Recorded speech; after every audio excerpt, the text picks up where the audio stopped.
তাফসীর হিসেবে আলোচনা করি।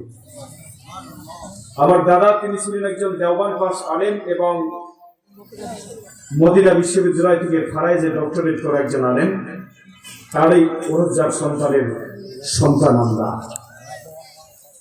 সারা জীবন নিজের পরিবারকে ইসলাম এবং ইসলামী আন্দোলনের পথেই ব্যয় করে দিয়েছি, দায়িত্ব কাজেই করে এসেছি। আল্লাহ পাক রব্বুল আলামিন যেন আপনাদের সামনে আমাকে তার পবিত্র কোরআনের মূল আলোচনাটুকু যেন সুন্দরভাবে উপস্থাপন করার তৌফিক দান করেন। সকলে আল্লাহুম্মা আমিন। ইন্নাল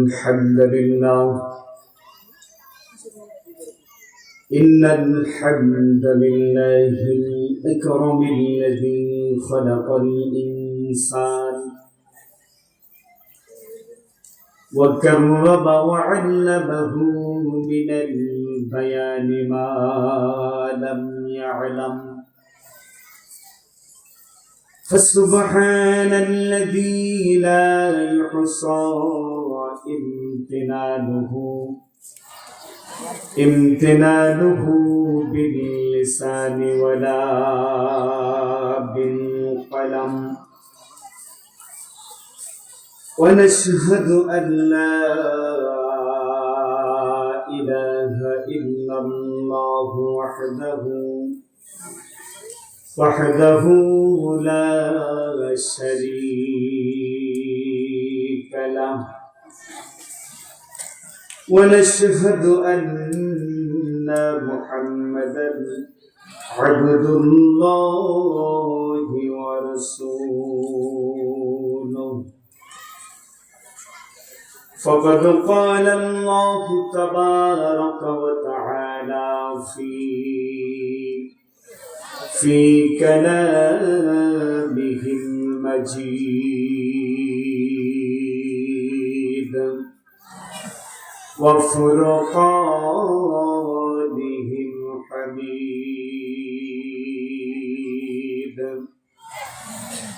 সকলে আমার সাথে কণ্ঠে কণ্ঠ মিলে মহাবিশ্বের মহাবিস্ময়করণ গ্রন্থ পবিত্র কোরআনুল হাকিম তিলাওয়াত করি। সকলে পড়ি আউযু বিল্লাহি মিনাশ শাইতানির রাজীম বিসমিল্লাহির রাহমানির রহিম ولو أن أهل القرى آمنوا واتقوا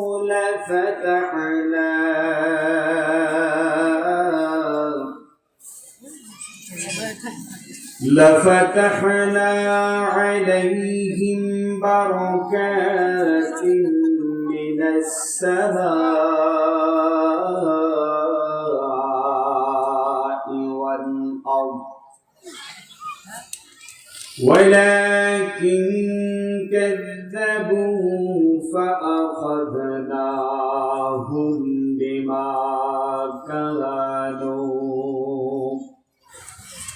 بما كانوا يكسبون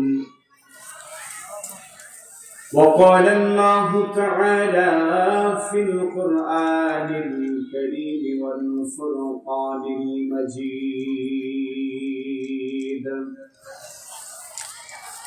وسارعوا إلى مغفرة من ربكم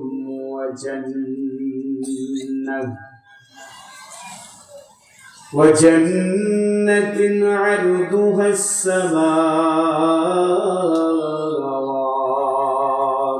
والأرض أعدت للمتقين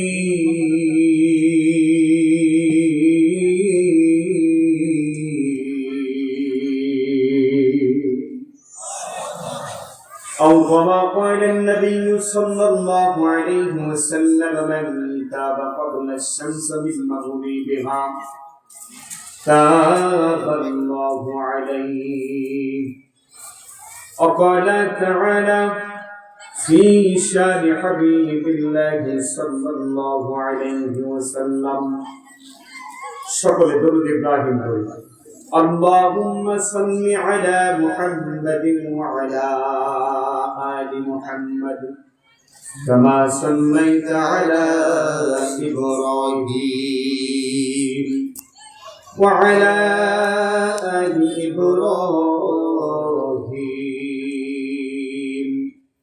إنك حميد مجيد. اللهم بارك على محمد وعلى آل محمد كما باركت على إبراهيم وعلى آل إبراهيم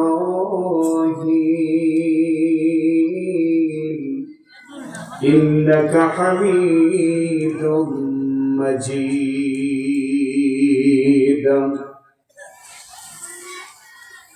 আজকে মরলে কালকে দুই দিন,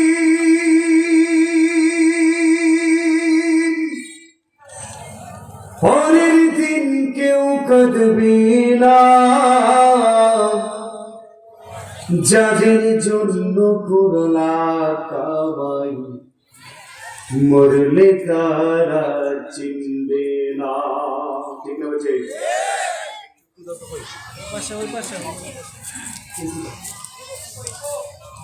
আজকে মরলে কালকে দুই দিন, পরের দিন কেউ কাঁদবে না, যাদের জন্য করলা কামাই মরলে তারা চিনবে না।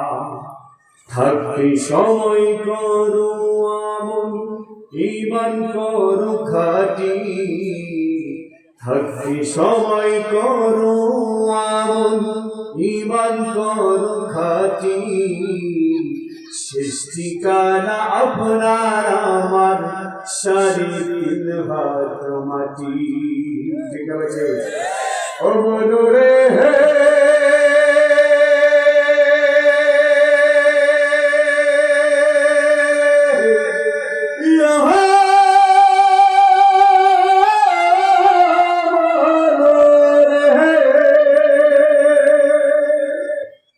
কত কষ্ট করে তুমি গড়লা সাধের বাড়ি,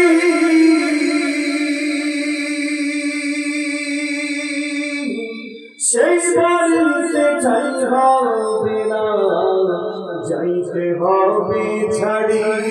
ঠিক আছে কত কষ্ট করে আমরা গড়লাম সাধের বাড়ি,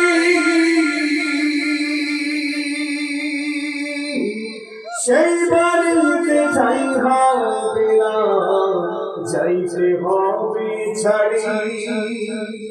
মোহমায়ার এই দুনিয়া ক্ষণিকের ঠিকানা, মোহমায়ার এই দুনিয়া ক্ষণিকের ঠিকানা, ধনী গরিব নাই ভেদাভেদ, মাটি হবে বিছানা। থাকতে সময় করো আমল, ঈমান করো খাঁটি, শেষ ঠিকানা আপনার আমার 3.5 হাত মাটি, শেষ ঠিকানা তোমার আমার 3.5 হাত মাটি।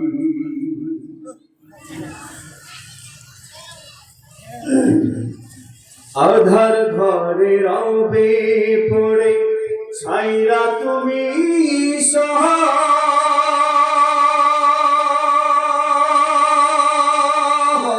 কেউ রবে না সঙ্গে তোমার, থাকবে সেদিন রাত। আধার ঘরে থাকবো পড়ে ছাইরা আমি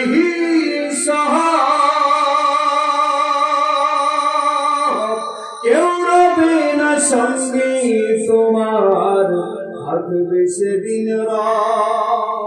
মিছে মায়ার এই দুনিয়া ক্ষণিকের ঠিকানা, মিছে মায়ার এই দুনিয়া ক্ষণিকের ঠিকানা, ধনী গরিব নাই ভেদাভেদ, মাটি হবে বিছানা।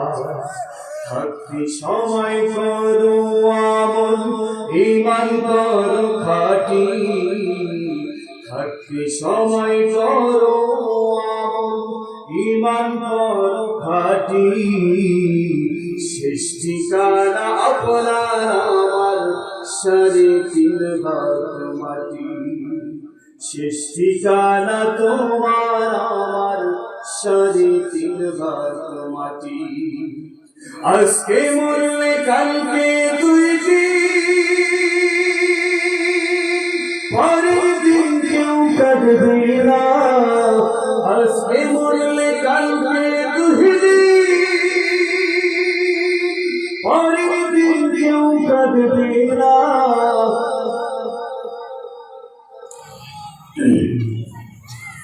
সকলে বলি মারহাবা, আরো জোরে বলি মারহাবা। চলবে, বলেন তো চলবে? সম্মানিত উপস্থিতি, আল্লাহ পাক রব্বুল আলামিন আমাদের সকলকে শেষ পর্যন্ত থাকার তৌফিক দান করুক। সকলে বলি আল্লাহুম্মা আমিন।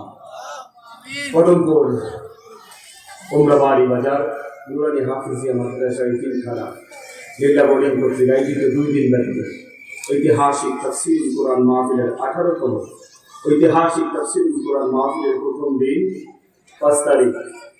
আজকের এই মাহফিলের সম্মানিত সভাপতি, অত্র এলাকার কৃতি সন্তান, জাতির শ্রেষ্ঠ সন্তান, আপনি জাতির শ্রেষ্ঠ সন্তান, আল্লাহ পাক রব্বুল আলামিনের ঘর যিনি সশক্তি রেখেছেন, জনাব আলহাজ মোহাম্মদ ইব্রাহিম বারাকাল্লাহু ফি হায়াতি। সকলে বলি আল্লাহু আকবার, আল্লাহুম্মা আমিন।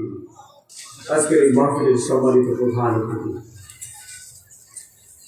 জাতির শ্রেষ্ঠ সন্তান, শহীদ কাফেলার সংগঠন বাংলাদেশ জামাত ইসলামী রানীশঙ্কর উপজেলা সম্মানিত আমির জনাব মোহাম্মদ মিজানুর রহমান মাস্টার, আল্লাহ পাক রব্বুল আলামিন এই বীর সৈনিককে দ্বীনের জন্য দীর্ঘ হায়াত দান করুন এবং সুস্বাস্থ্য রেখে ঈমানের উপরে অটল এবং অবিচল থাকার তৌফিক দান করুন। সকলে বলি আল্লাহুম্মা আমিন। আজকের এই মাহফিলের বরেণ্য অতিথি জনাব,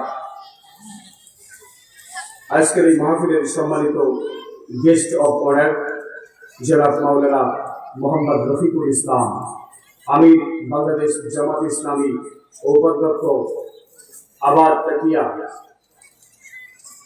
কামিল মাদ্রাসা রানীশঙ্কর ঠাকুরগাঁও। আল্লাহ পাক রব্বুল আলামিন জাতির শ্রেষ্ঠ সন্তান, তিনি হচ্ছেন কি জাতির শ্রেষ্ঠ সন্তান, মানুষ গড়ার কারিগর, ঠিক না ঠিক? এই মানুষ গড়ার কারিগরকে আল্লাহ তাআলা উত্তম নেক হায়াত দান করুন। সকলে বলে আল্লাহুম্মা আমিন। গেস্ট অফ অনার জনাব মোহাম্মদ রাজওয়ানি, উপজেলা সেক্রেটারি বাংলাদেশ জামায়াত ইসলামী রানীশঙ্কর। আল্লাহ পাক রব্বুল আলামিন এই মজলুম জননেতাকে দ্বীনের জন্য কবুল করুন। সকলে বলি আল্লাহুম্মা আমিন। মঞ্চে উপবিষ্ট সম্মানিত জ্ঞানী গুণী ব্যক্তিগণ, আবার সামনে উপবিষ্ট সম্মানিত ইসলাম প্রিয়, কোরআন প্রিয়, আল্লাহ পাক রব্বুল আলামিনের মুমিন ঈমানদার মুত্তাকি ভাইয়েরা, পর্দার অন্তরালের মা ও বোনেরা, মাহফিল ইন্তেজামিয়া কমিটি, হৃদয়ের গভীরে যাদের স্থান, সম্মানিত যুব সমাজ, দূর দূরান্তে যতদূর পর্যন্ত এই মাইকের আওয়াজ যাচ্ছে, সকলের প্রতি আমার অন্তঃস্থল থেকে অভিনন্দন, ভালোবাসা এবং সালাম। আসসালামু আলাইকুম ওয়া রাহমাতুল্লাহি ওয়া বারাকাতুহু। জোরে বলবেন, কিছু কথা উত্তর দেবেন। জোরে বলেন, এখানে আসার আমাদেরকে তৌফিক দিয়েছেন কে? আমাদের মালিক কে? আমাদেরকে সৃষ্টি করেছেন কে? সকল ক্ষমতার মালিক কে? আমি যদি বলি সকল ক্ষমতার উৎস জনগণ, তাহলে কি করা হবে? শীষ করা হবে। যে ব্যক্তি বলবে সে ব্যক্তির ঈমান থাকবে না। যারা বলেন ঠিক না বেঠে? যে ব্যক্তি বলবে সে ব্যক্তির ঈমান থাকবে না, কাফের হয়ে কবরের মাঝে যেতে হবে। বলেন নাউজুবিল্লাহ। আমাদেরকে যিনি এখানে আসার এবং বসার তৌফিক দান করেছেন সেই মাহবুবের উপরে শুকরিয়া আদায় করব না? আল্লাহর নবী আখির জামানার পয়গম্বর বিশ্ব নবী জনাব মুহাম্মদুর রাসূলুল্লাহ সাল্লাল্লাহু আলাইহি ওয়াসাল্লাম বলেন, আল্লাহ পাক রব্বুল আলামিন কঠিন কিয়ামতের দিনে মুসিবতের সময় একদল মানুষকে দলে দলে জান্নাতে প্রবেশ করাবেন। কয়েক শ্রেণীর মানুষকে দলে দলে জান্নাতে প্রবেশ করাবেন। তার মধ্যে এক নম্বর ব্যক্তি হচ্ছে যারা দুনিয়ার জমিনে, এই পৃথিবীর জমিনে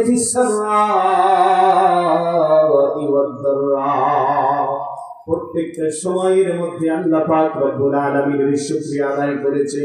সুখে এবং দুঃখে, সচ্ছল এবং অসচ্ছল অবস্থায়, ধনী এবং গরিব অবস্থায়, সুখে এবং দুঃখে যারা দুনিয়ার জমিনে আমি আল্লাহ পাক রব্বুল আলামিনের শুকরিয়া আদায় করেছে, রব্বুল আলামিন বলেন ওই বান্দাগুলোকে কিয়ামতের দিনে আমি দলে দলে বিনায় হিসেবে জান্নাত দান করব। বলেন সুবহানাল্লাহ। আমরা সেই মাহবুবের উপরে শুকরিয়া আদায় করি। সকলে বলি আলহামদুলিল্লাহ। ইন্নাল জান্নাতা তাসতাকু লি খামসাতি নাফার তা'লিম কুরআন হাফিজুল লিসান মুতঈমুন জিআন মুকসিন উরিয়ান ومن صلى على حبيب الرحمن الله أكبر।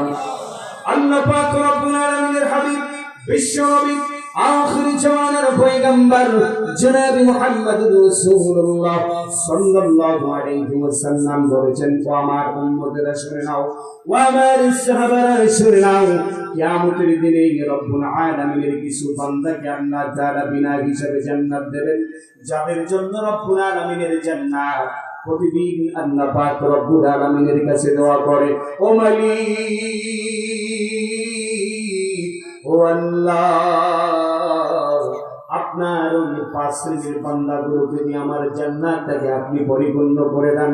তালিম কোরআন, যারা দুনিয়ার জমিনে কোরআন তিলাওয়াত করে, যারা কোরআনের শিক্ষা দেয়, যারা এই জমিনের মধ্যে কোরআনের প্রচার এবং প্রচার ঘটায়, যারা এই কোরআন দিয়ে দুনিয়ার জমিনে জীবন গঠন করে, মানুষের ব্যক্তি জীবন, পারিবারিক জীবন, সামাজিক জীবন, রাজনৈতিক জীবন, রাষ্ট্রীয় জীবন, রান্নাঘর থেকে সংসদ ভবন পর্যন্ত, পায়ের কাল থেকে মাথার চুল পর্যন্ত, বাংলাদেশের সংবিধান থেকে জাতিসংঘ পর্যন্ত, হোয়াইট হাউস পর্যন্ত যারা দুনিয়ার জমিনে কোরআনের আন্দোলন করে পৃথিবীর জমিনে আল্লাহ পাক রব্বুল আলামিনের জান্নাত প্রতিদিন তার জন্য দোয়া করে, রব্বুল আলামিন ওই বান্দাগুলোকে নিয়ে আমি আমার জান্নাতটাকে আপনি পরিপূর্ণ করে দিন। যেই সমস্ত বান্দাগুলো এই পৃথিবীর জমিনে কোরআনের আন্দোলন করে নিজের জীবনগুলোকে গঠন করে, বলেন সুবহানাল্লাহ। হাফিজুল লিসান, যারা দুনিয়ার জমিনে নিজের জিহ্বাকে কন্ট্রোল করে, মুতঈমুল জিআন, যারা পৃথিবীর জমিনে অসহায় দরিদ্র মানুষদেরকে, অসহায় মানুষদেরকে, ইয়াতীম মানুষদেরকে, বিধবা মা বোনদেরকে, দুঃখী মানুষদেরকে খাদ্য দান করে, মুতঈমুল জিআন মুহসিন উরিয়ান, যারা পৃথিবীর জমিনে গরিব অসহায় ব্যক্তিদেরকে বস্ত্র দান করে, যাদের বস্ত্র নাই পৃথিবীর জমিনে, ঈদের সময় বস্ত্র পায় না, ছেঁড়া কাপড় নিয়ে যারা দুনিয়ার জমিনে সমাজের মধ্যে চলতে পারে না, কাপড়ের জন্য আল্লাহর ইবাদত করতে পারে না। কিন্তু আমরা অনেক মানুষ আছি, এক একটা মানুষের 30-40টা কাপড় বিকতে পারে। আবার কতগুলো মানুষ আছে যাদের পরার মতো কোনো কাপড় নাই, ওই সমস্ত মানুষগুলো, যাদের ওই সমস্ত মানুষগুলোকে যারা কাপড় দান করে, ওমান সাল্লা আলা হাবিবির রহমান, যারা দুনিয়ার জমিনে বিশ্ব নবী আখির জামানার পয়গম্বর জনাব মুহাম্মদুর রাসূলুল্লাহ সাল্লাল্লাহু আলাইহি ওয়াসাল্লামের উপরে সুখে এবং দুঃখে সর্বসময় সময় পেলে আল্লাহর নবীর উপরে দরুদ পাঠ করে, আল্লাহর জান্নাত করে, বলি আপনার ওই 5 শ্রেণীর বান্দা দিয়ে আল্লাহ আমি আমার জান্নাতটাকে আপনি পরিপূর্ণ করে দিন। আল্লাহর জান্নাত প্রতিদিন ওই বান্দাগুলোর জন্য দোয়া করে, বলেন সুবহানাল্লাহ। আমরা সেই নবীর উপরে দরুদ পাঠ করবো না? জোরে বলেন, করবে কি করবো না? আমরা সেই নবীর উপরে দরুদ পাঠ করি, চিৎকার মেরে বলি সাল্লাল্লাহু আলাইহি ওয়াসাল্লাম। সম্মানিত উপস্থিতি, মূল আলোচনায় ফিরে আসি। এখন আমি কি ওয়াজ করবো? বলেন, করবো? শুনবেন আপনারা? ভালো লাগতেছে? আমার কিন্তু একটা বিষয় আছে, সেই বিষয়টা হচ্ছে কি, আমি যতটুকু পারি শুধুমাত্র ক্লিন ভাবে তাফসীর করার চেষ্টা করি। বুঝতে পেরেছেন? মানে ক্লিন ভাবে, ক্লিয়ার ভাবে তাফসীর করার চেষ্টা করি। আমি চিল্লাচিল্লি আলোচনা খুব কম করি। বুঝতে পেরেছেন? আমার কি মানে গরম আলোচনা শুনবেন না নরম? গরম যেগুলো চলছে সেগুলো তো গরম না। হ্যাঁ, ওটা হবে, ওটা তো হবেই, ওইটাই তো মূল উদ্দেশ্য, তাই না? ঠিক আছে। তাহলে এরকম ভাবে ক্লিন তাফসীর করার চেষ্টা করি। আল্লাহ পাক রব্বুল আলামিন যেন আমাকে কিছু বলার এবং আপনাদেরকে কিছু নেওয়ার তৌফিক দান করেন, সকলে বলে আমিন। আপনাদের সামনে পবিত্র কোরআনুল হাকিমের সূরাতুল আরাফের সর্বপ্রথম 96 নম্বর আয়াত তিলাওয়াত করেছি। কয় নম্বর বলেন তো? 96 নম্বর আয়াত। এবং পবিত্র কোরআনুল হাকিমের সূরাতুল আলে ইমরানের একটি আয়াত তিলাওয়াত করেছি, 133 নম্বর আয়াত, রুকু নম্বর 14, পারা নম্বর 4, পৃষ্ঠা নম্বর 6। বুঝতে পেরেছেন? এই আয়াত থেকে যতটুকু পারি আপনাদের সামনে আলোচনা পেশ করেই ইনশাআল্লাহ আমি বিদায় নেব। মাত্র 1 ঘন্টা থাকবেন তো ইনশাআল্লাহ? থাকবেন তো ইনশাআল্লাহ? ইনশাআল্লাহ আল্লাহ তাআলা কবুল করুন, সকলে বলি আল্লাহুম্মা আমিন। সম্মানিত ভাইরা, আমাদের মাঝে এখানে যারা আছি, কারা কারা পাপ করেনি একটু হাত তুলেন তো। সবাই করছেন, আপনাদের দিকে তো ভালো নয়, সবাই পাপ করছি, আমরা সবাই পাপ করছি। আমরা সবাই পাপ করেছি, কেউ বলতে পারবো না যে আমার জীবনে পাপ নাই, ঠিক না? ঠিক, আমরা সকলেই পাপ করেছি। যদি আল্লাহ তাআলা আমাদের কাছে কিয়ামতের দিনে পাপের হিসেব নেয়, তাহলে কি আমরা জান্নাত যেতে পারবো? জোরে বলেন তো, পারবো? কোন ব্যক্তির কাছে যদি হিসেব নাই, পারবো? কোন ব্যক্তির কাছে যদি আল্লাহ তাআলা হিসেব চায়, তাহলে মনে করে রাখবেন তার জান্নাত যাওয়া সম্ভব নয়। যারা জান্নাত পাবে আল্লাহর রহমতে, আল্লাহর রাসূলের সুপারিশ প্রাপ্ত হয়ে জান্নাত যাবে বিনা হিসাবে, বলেন সুবহানাল্লাহ। ভাইরা আমার, আল্লাহ পাক রব্বুল আলামিন বলেন, ওয়াসারিউ ইলা মাগফিরাতিন মির রাব্বিকুম ওয়া জান্নাতিন আরদুহাস সামাওয়াতু ওয়াল আরদ উইদ্দাত লিল মুত্তাকিন। আল্লাহ পাক রব্বুল আলামিন বলেন, বান্দা দৌড়াও, প্রতিযোগিতা করো। কোথায় প্রতিযোগিতা করো? রানী সংকল্প দৌড়াবেন, কোথায় দৌড়াবেন? আল্লাহ তাআলা বললেন, প্রতিযোগিতা করো বান্দা ইলা মাগফিরাতিন মির রাব্বিকুম, তোমার রবের ক্ষমার দিকে দৌড়াও। যেখানে গেলে তুমি তোমার জীবনের গুনাহগুলো মাফ পাবা। দুনিয়ার জমিনে এত গুনাহ করেছো, এত পাপ করেছো, নুকিতাত ফি কলবিহি নুকতাতান সাওদাহা, নুকিতাত ফি কলবিহি নুকতাতান সাওদাহা। ও দুনিয়ার জমিনের মানুষ, একটা তুমি মিথ্যা কথা বলেছো, তোমার কলবের মধ্যে একটা কালো দাগ পড়ে গেছে। ও দুনিয়ার জমিনের মানুষ, তুমি একবার আল গাছ কাটতে গেছো, একবার আল গাছ কাটতে কাটতে একটু ফেলে দিয়েছো তুমি। শুধু তাই নয়, তোমার ভিটা বাড়িতে তুমি তোমার ভাইকে ঠকিয়েছো, তোমার বোনকে ঠকিয়েছো। এই দুনিয়ার জমিনে এমন কতগুলো পাপ করেছো, পাপ করতে করতে নিজের কলবগুলোকে ধ্বংস করে ফেলেছো। আল্লাহর নবী আখিরি জামানার পয়গম্বর জনাব মুহাম্মদুর রাসূলুল্লাহ সাল্লাল্লাহু আলাইহি ওয়াসাল্লাম বলেন, ওগুলো সাল্লাল্লাহু আলাইহি ওয়াসাল্লাম বলেন, ও আমার উম্মতেরা, আমার সাহাবারা শুনে নাও, ওই সমস্ত মানুষকে আল্লাহ তাআলা বলতেছেন, বান্দারা এবার তোমরা তোমার রবের ক্ষমার দিকে দৌড়াও। যদি তোমরা ক্ষমা পাও, যদি তোমরা ক্ষমা পাও, ইলা মাগফিরাতিন মির রাব্বিকুম ওয়া জান্নাহ, আল্লাহ পাক রব্বুল আলামিন তোমাদের জন্য একটা বিশাল জান্নাত প্রস্তুত করে রেখেছেন, বলেন সুবহানাল্লাহ।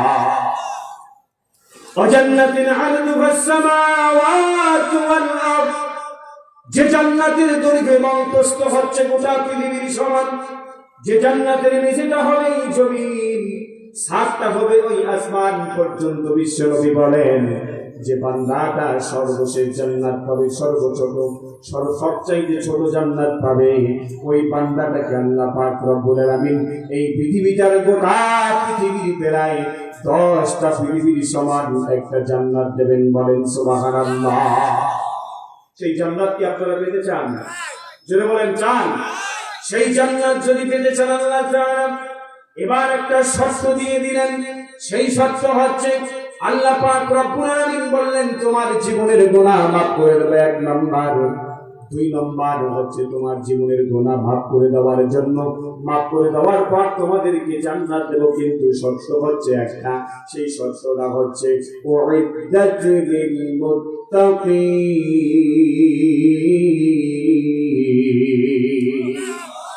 কি হতে হবে?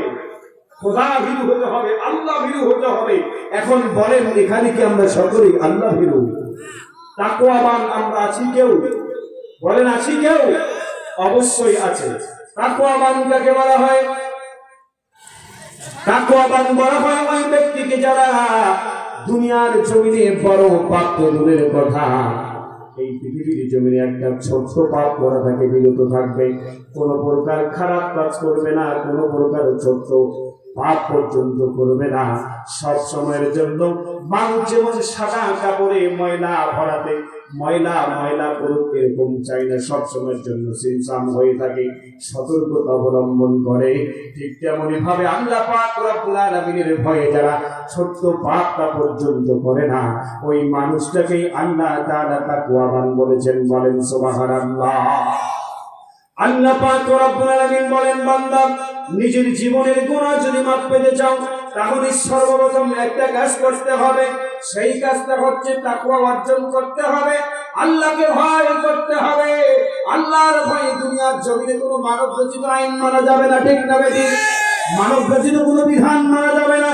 সোশ্যালিজম, কমিউনিজম, সেকুলারিজম, সমাজতান্ত্রিক ধর্মনিরপেক্ষ মতবাদ, ক্যাপিটালিজম, মোনার্কি, এই দুনিয়ার জমিনে মানব রচিত যতগুলো আদর্শ আছে এই আদর্শগুলোকে লাঠি মেরে একটি মাত্র দিনকে মেনে নিতে হবে, যে দিনের নাম হচ্ছে ইন্নাদ-দীনা ইনদাল্লাহিল ইসলাম।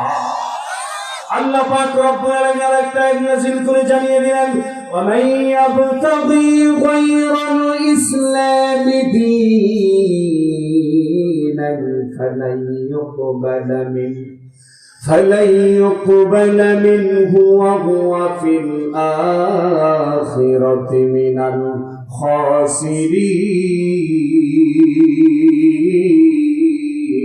الخاسرين।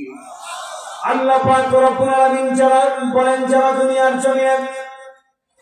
দুনিয়ার জমিনে ওয়ামাইয়াবতাগি গায়রাল ইসলামি দীনান, যারা পৃথিবীর জমিনে আমার দিন ব্যতীত, ইসলাম ব্যতীত, আমার রাসূলের আদর্শ ব্যতীত দুনিয়ার জমিনে মানব রচিত বিধান, মানব রচিত মতবাদ, মানব রচিত বিধান দিয়ে, মানব রচিত আদর্শ দিয়ে জীবন গঠন করতে চায়, জাতীয়তাবাদ দিয়ে জীবন গঠন করতে চায়, যারা পৃথিবীর জমিনে সেকুলারিজম, সমাজতান্ত্রিক ধর্মনিরপেক্ষ মতবাদ দিয়ে জীবন গঠন করতে চায়, ও পৃথিবীর মানুষরা তোমরা শুনে নাও, ফালান ইউকবালা মিনহুম ওয়া হুয়া ফিল আখিরাতি মিনাল খাসিরিন।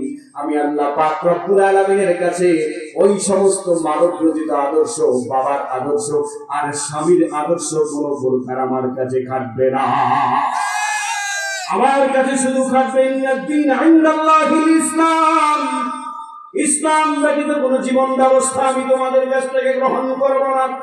যদি কোনো মানুষ ইসলাম ব্যতীত, দ্বীন ব্যতীত, আল্লাহর বিধান ব্যতীত এই দুনিয়ার জমিনে জীবন গঠন করতে চাও, তাহলে দুনিয়ার জমিনের মানুষ তোমরা শুনে নাও, কিয়ামতের দিনে আমি আল্লাহ পাক রব্বুল আলামিন ওই মানুষগুলো সহকারে তোমাদেরকে তুলব, যার আদর্শ দিয়ে তুমি তোমার জীবন গঠন করেছো, যার আদর্শ দিয়ে তোমার ব্যক্তি জীবন গঠন করেছো, যার আদর্শ দিয়ে তুমি তোমার পারিবারিক জীবন গঠন করেছো, যার আদর্শ দিয়ে তুমি তোমার রাজনৈতিক জীবন, সামাজিক জীবন, রাষ্ট্রীয় জীবন, ধর্মীয় জীবন, আন্তর্জাতিক জীবন গঠন করেছ। আমি আল্লাহ তাআলা কিয়ামতের দিনে তোমাদের সহকারে, তোমাদের দল সহকারে, তোমাদের নেতা সহকারে উত্তোলন করব।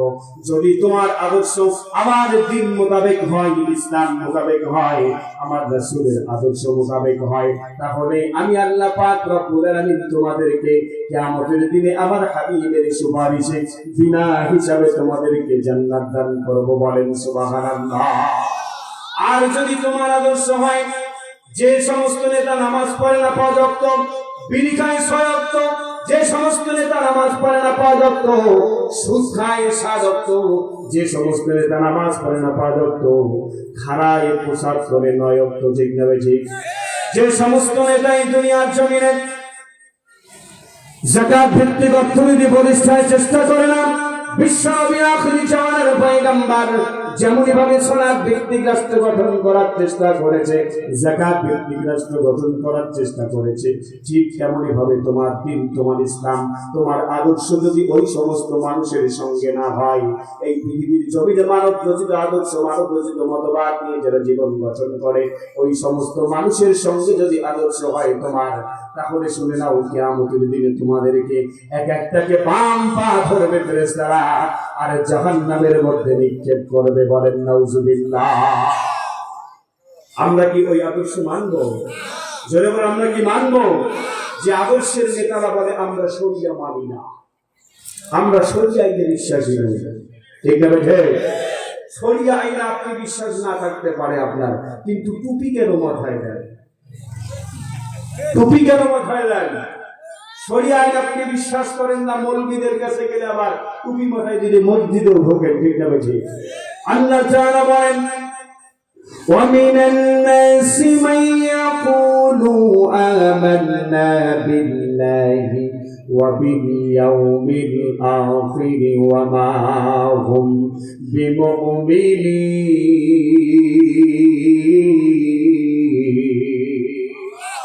আল্লাহ পাক রব্বুল আলামিন বলেন, আমার নবীজি এমন কতগুলো মানুষ আছে, আমিনান নাস মান ইয়াকুলু আমান্না বিল্লাহ, যাদেরকে বলা হয় তোমরা ঈমান আনো, তেমনি ভাবে তোমরা ঈমান আনো একমাত্র আল্লাহ পাক রব্বুল আলামিনের কাছে ঈমান আনো। আপনার কাছে আসলে বলবে যে আমরা আপনার উপরে ঈমান এনেছি, ঈমানের উপরে ঈমান এনেছি। তারা বলে যে আপনার উপরে বিশ্বাস স্থাপন করেছি, আমান্না বিল্লাহি ওয়া বিল ইয়াউমিল আখির, আখিরাতের উপরে বিশ্বাস স্থাপন করেছি, জান্নাত জাহান্নামের উপরে বিশ্বাস স্থাপন করেছি। ওয়া মা হুম বিমুমিনিন, ও নবীজি এই সমস্ত মানুষ কখনোই ইমানদার নয়, এরা হচ্ছে ধোঁকাবাজ, এরা হচ্ছে ধোঁকাবাজ। এদের যখন স্বার্থ হাসিল করতে হয়, ঠিক সেই সময়ের মধ্যে তারা আপনার কাছে আসে, ওদের স্বার্থ হাসিল হওয়ার পর তারা উল্টে যায় এবং পরবর্তীতে নিজেই তারাই পৃথিবীর জমিনে স্বার্থ হাসিলের সময় ধর্ম ব্যবসায়ী হয়। আবার যখন তাদের স্বার্থ হাসিল হয়ে যায়, আবার তারা ধর্মটাকে উল্টে ফেলে আবার নিজের দলে চলে যায়, ঠিক না বেঠি? তুমি সাদা কালা বুঝো, ভালো বুঝো না, জীবন যৌবন গেল, হুঁশ ফিরল না, ঠিক না বেঠি? তুমি ভালো মন্দ বুঝো, ভালো বুঝো না, জীবন যৌবন গেল, হুঁশ ফিরল না। সাদা কালা দুই পথ খোলা, বুঝলি না রে কোনটা ভালা, সাদা কালা দুই পথ খোলা, বুঝলি না রে কোনটা ভালা, জীবন মরণ সব হারাইলা, দিন তো বুঝলা না, জীবন যৌবন গেল, হুঁশ ফিরল না, জীবন যৌবন গেল, হুঁশ ফিরল না। যেন বলে আল্লাহু আকবার। জীবন শেষ হয়ে গেছে, উনি শরিয়া আইন বুঝে না, কিন্তু যখন ওনার স্বার্থ হাসিল করার জন্য সবাই আসে, টুপি মাথায় দিয়ে সবার আগে সামনে গিয়ে দাঁড়ায়, ঠিক না বেঠে?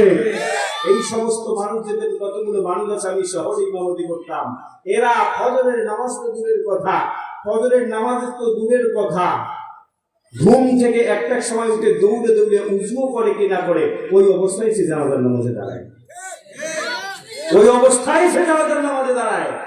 আবার এরা আমাদেরকে বলে ধর্ম ব্যবসায়ী, আমাদেরকে ধর্ম ব্যবসায়ী বলে না, বলে তো? হুজুরদেরকে, ইসলামী আন্দোলনের ব্যক্তিদেরকে ধর্ম ব্যবসায়ী বলে। আল্লাহ তাআলা বলেছেন যদি ধর্মের ব্যবসা করো, আল্লাহ তাআলা পবিত্র কোরআন কারিমে বলেছেন যে যদি ধর্মের ব্যবসা করো আমি তোমাদের জীবনের গুনাহ মাফ করে দেবো। বলেন আল্লাহু আকবার। কে বলেছেন? জোরে বলেন কে?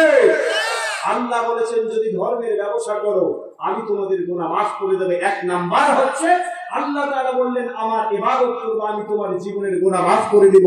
দ্বিতীয় নাম্বার হচ্ছে তুমি আমার ধর্মের ব্যবসা করবা আমি তোমার জীবনের গুনাহ মাফ করে দেব। বলেন সুবহানাল্লাহ। আল্লাহ পাক রব্বুল আলামিন বলেন ইয়া আইয়ুহাল্লাযীনা আমানু হাল আদুল্লুকুম আলা তিজারা। জোরে আল্লাহু আকবার।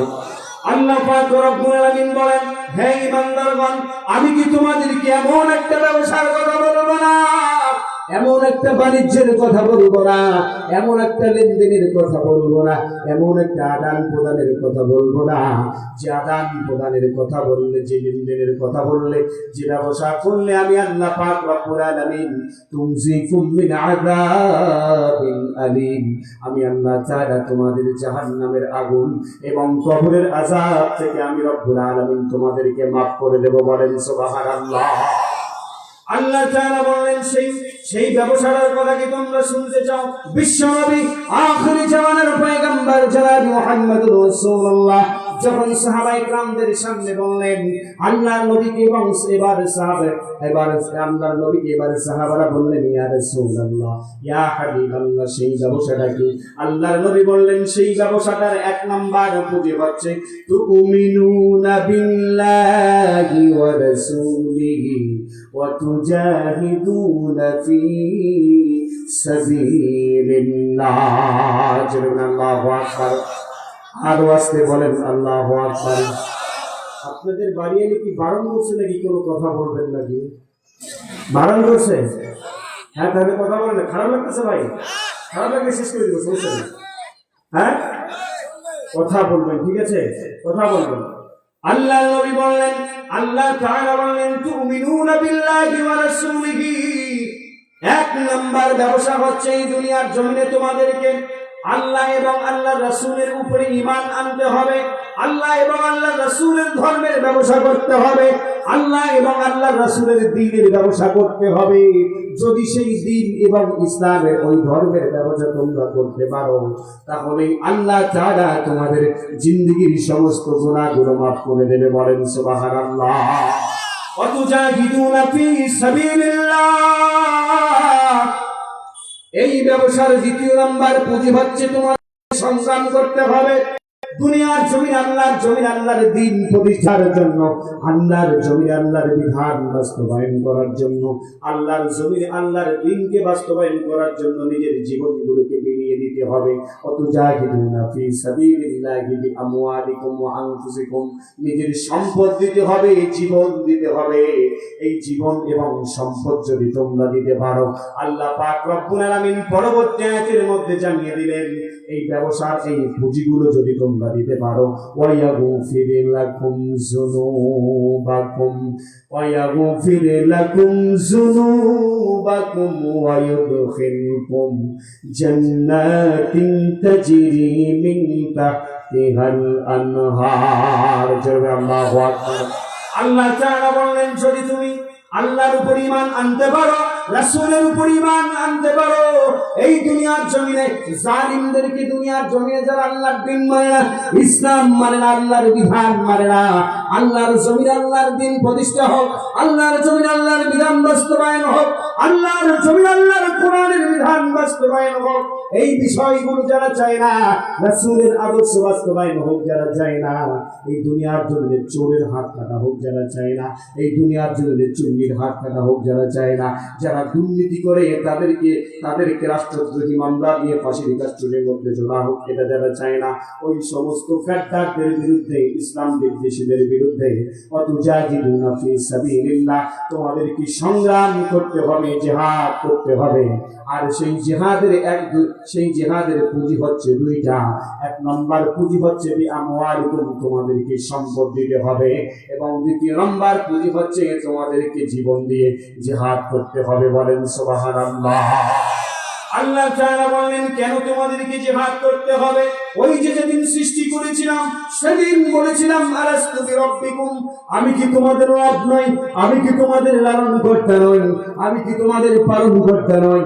আমি কি তোমাদের সৃষ্টিকর্তা নই? সেদিনই বলেছিলাম কালু বালা, আমি আল্লাহ তাআলা সেদিন বলেছিলাম বান্দা, সেদিন আমি তোমাদের প্রমাণটা পেয়ে যাব, যেদিন দুনিয়ার জমিনে তোমাদেরকে পাঠিয়ে দেব।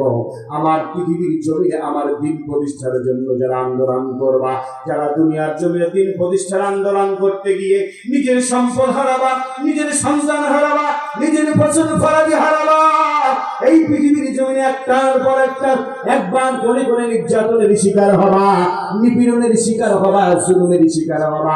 সব কিছু থেকে যখন তুমি ধৈর্য অর্জন করবা, সেদিন আমি আল্লাহ পাক রব্বুল আলামিন তোমাদেরকে বুঝে নেব, তুমি হলা আমার বান্দা, আমি হলাম তোমার রব। আবার আল্লাহ তাআলা বললেন সেদিনেই তোমাদের জন্য আমি আমার জান্নাতটা তোমাদের জন্য বিক্রি করে দেব। বলেন সুবহানাল্লাহ। ইন্নাল্লাহা ইশতারা মিনাল মুমিনিনা আনফুসাহুম ওয়া আমওয়ালাহুম বিআন্না লাহুমুল জান্নাহ ইউকাতিলুনা ফি সাবিলিল্লাহ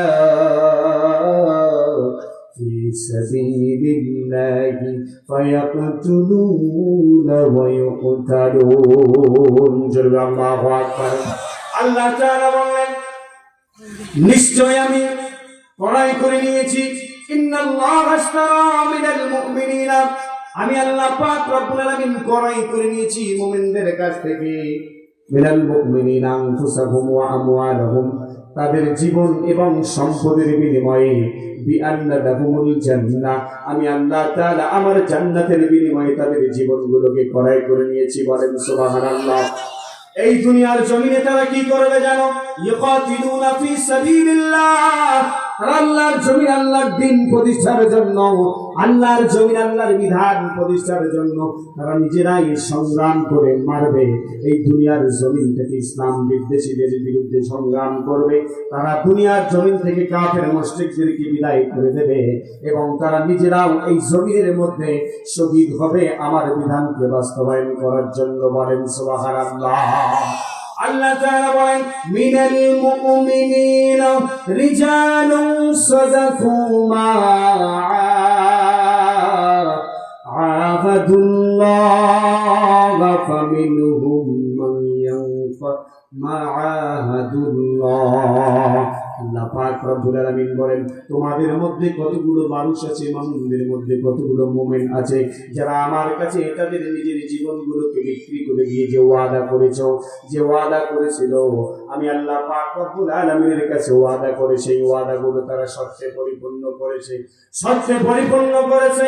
আহাদুল্লাহ আলাইহি ফামিনহুম মান কাদা নাহবাহু, শুধু তাই নয়, তারা তাদের জীবনগুলোকে উৎসর্গ করে দিয়ে এই জমিনের মধ্যে তারা শহীদ হয়েছে, তাদের জীবনগুলোকে বিক্রি করে দিয়েছে, মানে জীবনগুলোকে শহীদ করে দিয়েছে।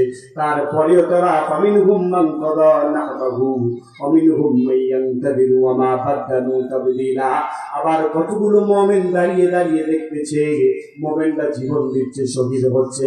আমরা কখন ময়দানের মধ্যে সংগ্রাম করব, শহীদ হব, কখন আল্লাহর জমিনে আল্লাহর দ্বীন প্রতিষ্ঠার জন্য আমরা এগিয়ে যাব, এই চিন্তা ভাবনা করে তারা দাঁড়িয়ে আছে। ওই মুমিনগুলো শহীদ হলে আমরাও এই যুদ্ধের মধ্যে শামিল হব। আল্লাহর নবী আখিরি জামানার পয়গম্বর জনাব মুহাম্মদুর রাসূলুল্লাহ সাল্লাল্লাহু আলাইহি ওয়াসাল্লাম বললেন উহুদের ময়দানে যেই সমস্ত সাহাবীরা এই জমিনের মধ্যে শহীদ হয়েছে, আল্লাহ পাক রব্বুল আলামিন ওই সমস্ত ঈমানদার বান্দাদের জন্য আল্লাহ তাআলার এই পবিত্র কোরআনুল কারীমের আয়াতটা নাযিল করেছে। বলেন সুবহানাল্লাহ। সূরাতুল আহজাবের 23 নম্বর আয়াত, আল্লাহ পাক রব্বুল আলামিন নাযিল করেছেন উহুদের ময়দানে যারা প্রাণপণ যুদ্ধ করে যারা শহীদ হয়েছে, এই দুনিয়ার জমিনে নিজের জীবনের পরোয়া করে নাই, সম্পদের পরোয়া করে নাই, শুধুমাত্র দুনিয়ার জমিনে আল্লাহর রাসূলের আদর্শকে বাস্তবায়ন করার জন্য, আল্লাহর বিধানকে বাস্তবায়ন করার জন্য নিজের জীবনগুলোকে উৎসর্গ করে দিয়েছে। এবং আল্লাহু আকবার। সেরকম একজন সাহাবী ছিলেন হযরত আনাস ইবনে নাযর রাদিয়াল্লাহু তাআলা আনহু। বদরের প্রান্তরে যুদ্ধ করার জন্য যেতে পারে নাই, বদরের প্রান্তরে যুদ্ধ করতে যাবেন, যুদ্ধ করার জন্য যেতে পারে নাই। আল্লাহর নবী বদরের প্রান্তরে যুদ্ধ করে বিজয় লাভ হওয়ার পর যখন মসজিদে নববীর মধ্যে আসলেন, আল্লাহর নবীকে আনাস ইবনে নাযর বললেন, ইয়া রাসূলুল্লাহ, ইয়া হাবিবাল্লাহ, বদরের প্রান্তরে যুদ্ধে আমি উপস্থিত হতে পারি নাই। ইয়া রাসূলুল্লাহ, সামনে যদি কোনো যুদ্ধ আসে আপনি দেখবেন আমি কেমন করে কাফের মুশরিকদের বিরুদ্ধে যুদ্ধ করি। আল্লাহর নবী বললেন, ও আনাস ইবনে নাযর, সমস্যা নেই, সমস্যা নেই, সংশয় বোধ করো না। আল্লাহ তাআলা হয়তো কিছুদিনের মধ্যেই তোমার সেই মনের আশা পূরণ করবে। বলেন সুবহানাল্লাহ। আয়ের আমার, উহুদের যুদ্ধ শুরু হয়ে গেল। তার উহুদের যুদ্ধ শুরু হয়ে গেল। উহুদের ময়দানে মুসলমানদের প্রায় পরাজয় বরণ করার দ্বার প্রান্তে আল্লাহর নবীকে যখন আল্লাহর নবীর মৃত্যু যখন মিথ্যা অপবাদ ছড়িয়ে দিল, আল্লাহর নবীকে বলা হলো কদ কুতিলা মুহাম্মদ, আল্লাহর নবী মারা গেছে এই কথা যখন বলা হলো, ঠিক সেই সময় মুসলমানরা যখন ভেঙে পড়ল, হঠাৎ করে আনাস ইবনে নাযর বুঝতে পারলেন, জানতে পারলেন আল্লাহর নবী শাহাদাত বরণ করেছে। উহুদের ময়দানে লাশের স্তূপ পড়ে গেছে, মুসলমানদের লাশের স্তূপ পড়ে গেছে, মুসলমানরা যে পরাজয় বরণ করতেছে। আল্লাহর নবীর সাহাবী আনাস ইবনে নাযর উহুদের ময়দানের দিকে ঘোড়া নিয়ে ছুটে আসতেছেন। রাস্তার মধ্যে একজন সাহাবীকে দেখে বললেন, ও আমার আল্লাহর নবীর সাহাবী, কোথায় যাচ্ছ? হযরত আনাস ইবনে নাযর বললেন, উহুদের ময়দানে যাচ্ছি যুদ্ধ করার জন্য। হযরত আনাস ইবনে নাযরকে আল্লাহর নবীর সাহাবী বললেন, আনাস, উহুদের ময়দানে যেও না। তার কারণ হচ্ছে উহুদের ময়দানে যদি যাও তাহলে তুমিও মারা পড়বা। সাহাবায়ে কেরামরা শহীদ হয়ে গিয়েছে, আল্লাহর নবী শাহাদাত বরণ করেছে। আনাস, যেও না। আল্লাহর নবীর সাহাবী আনাস ইবনে নাযর বললেন, ও আল্লাহর নবীর সাহাবী, শুনে নাও, উহুদের ময়দানের দিক থেকে আমি আমার নাকের মধ্যে জান্নাতের সুঘ্রাণ পাচ্ছি। বলেন সুবহানাল্লাহ। জান্নাতের সুঘ্রাণ পাচ্ছি। আল্লাহর নবীর সাহাবী উহুদের ময়দানের দিকে ছুটতে লাগলেন। উহুদের ময়দানের দিকে ছুটতে উহুদের ময়দানে যখন প্রবেশ করলেন, যুদ্ধ করতে প্রাণপণ যুদ্ধ করলেন। যুদ্ধ করতে অনেকগুলো কাফের মুশরিকদেরকে জাহান্নামের মধ্যে পাঠিয়ে দিলেন, নিজেও শাহাদাত বরণ করলেন। আল্লাহর নবী এবার শহীদদের লাশগুলো একত্রিত করলেন সাহাবায়ে কেরামদেরকে দিয়ে। অনেক সাহাবী আহত হয়েছে, ৭০ জন সাহাবী নিহত হয়েছে, শাহাদাত বরণ করেছে। একই সাথে সকলের জানাজার সালাত করা হবে। আল্লাহর নবী এবার জানাজার সালাত আদায় করার জন্য দাঁড়িয়ে গেলেন। দূর থেকে দেখছেন দুই দিক থেকে দুজন মহিলা প্রাণ উৎসর্গ করে দৌড়ে আসতেছে। আল্লাহর নবী বললেন, সাহাবারা একটু দাঁড়াও, দেখি কে দূর থেকে আসতেছে, দৌড়ে কোন মহিলা আসতেছে, একটু দেখি। আল্লাহর নবী যখন বললেন, সাহাবায়ে কেরামরা থামিয়ে গেলেন, জানাজার সালাত বন্ধ হয়ে গেল।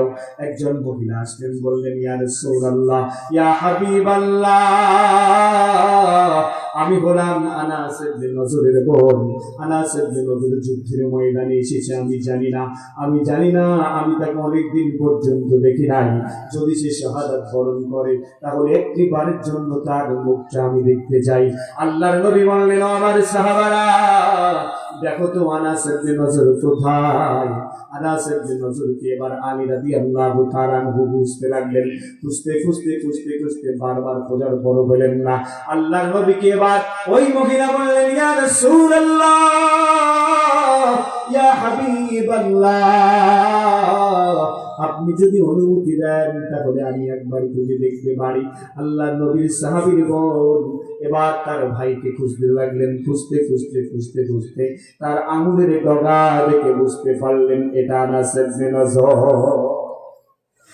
আল্লাহর নবীকে বললেন, ইয়া রাসূলুল্লাহ, খুঁজে পেয়েছি, এটাই হচ্ছে আনাস ইবনে নজর। হযরত আনাস ইবনে মালিক রাদিয়াল্লাহু তাআলা আনহু তিনিও গেলেন, গিয়ে দেখলেন যে হ্যাঁ, এটাই হলো আমার চাচা আনাস ইবনে নজর। আল্লাহর নবী আলীকে বললেন, আলী দেখো তো। আলী দেখলেন এবং তার পুরো শরীরটা ঘুরে ঘুরে দেখলেন।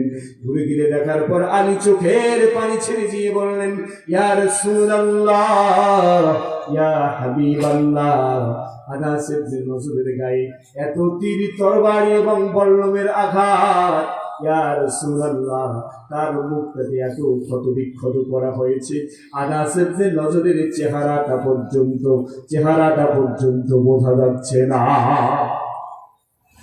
আরেকজন মহিলা মুসলিমকে, তিনি হলেন হানজালার স্ত্রী।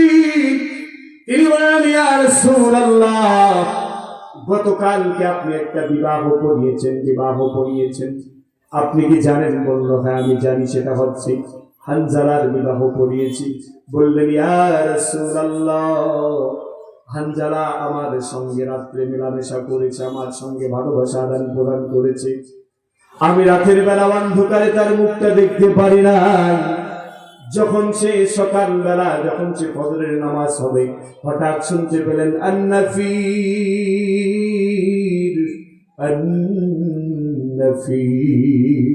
কোথায় কে আছে? উহুদের ময়দানে যুদ্ধ শুরু হয়ে গেছে, বিশ্বনবী শাহাদাত বরণ করেছে, সাহাবায়ে কেরামদের লাশের স্তূপ পড়ে গেছে। হযরতে হানজালা রাদিয়াল্লাহু তাআলা এই কথা শোনার পর পানির যে ঘটিটা আছে সেটা হাতে নিয়েছে। যখন গায়ের মধ্যে ঢেকে প্রায় সে সময় শুনলেন পানির পাত্রটি এবার রেখে দিলেন। রেখে দেওয়ার পর ঘর থেকে খোলা তরবারি নিয়ে বাহির হলেন। বললেন, যদি গোসল করি দেরি হয়ে যাবে, আল্লাহর নবীর মৃত্যুর আমি ভবিষ্যৎ দিতে পারবো না। আল্লাহ যদি বলে, ও হানজালা কোথায় ছিলা, আল্লাহর কাছে কি জবাব দেবো? এবার মেনাঙ্গা তরোয়ার নিয়ে দৌড়ে গেলেন। অনেকগুলো কাফের মুশরিকদেরকে জাহান্নামে পাঠিয়ে দিলেন। ইয়া রাসূলুল্লাহ, যদি হানজালা শাহাদাত বরণ করে থাকে, আপনি তো শাহাদাত হওয়া ব্যক্তিদের গোসল দেন না। শাহাদাত হওয়া ব্যক্তিদের তো গোসল দেওয়ার নিষেধ আছে। ঠিক কিয়ামতের দিনে এমনই ভাবে উঠবে। ইয়া রাসূলুল্লাহ, যদি হানজালা শাহাদাত বরণ করে থাকে, ফরজ গোসল না দেওয়া পর্যন্ত তাকে কবরস্থ করবেন না, জানাজার সালাত আদায় করবেন না। আল্লাহর নবী বললেন, দেখো তো কোথায়? বারবার খুঁজলেন কিন্তু লাশ পেলেন না। হযরতে জিবরাইল আমিন আলাইহিস সালাম আল্লাহর নবীর কাছে এসে বললেন, ইয়া রাসূলুল্লাহ, ইয়া হাবিবাল্লাহ, হানজালার লাশ খুঁজতেছেন। ইয়া রাসূলুল্লাহ, হানজালার লাশ খোঁজা লাগবে না, হানজালার লাশ খোঁজা লাগবে না।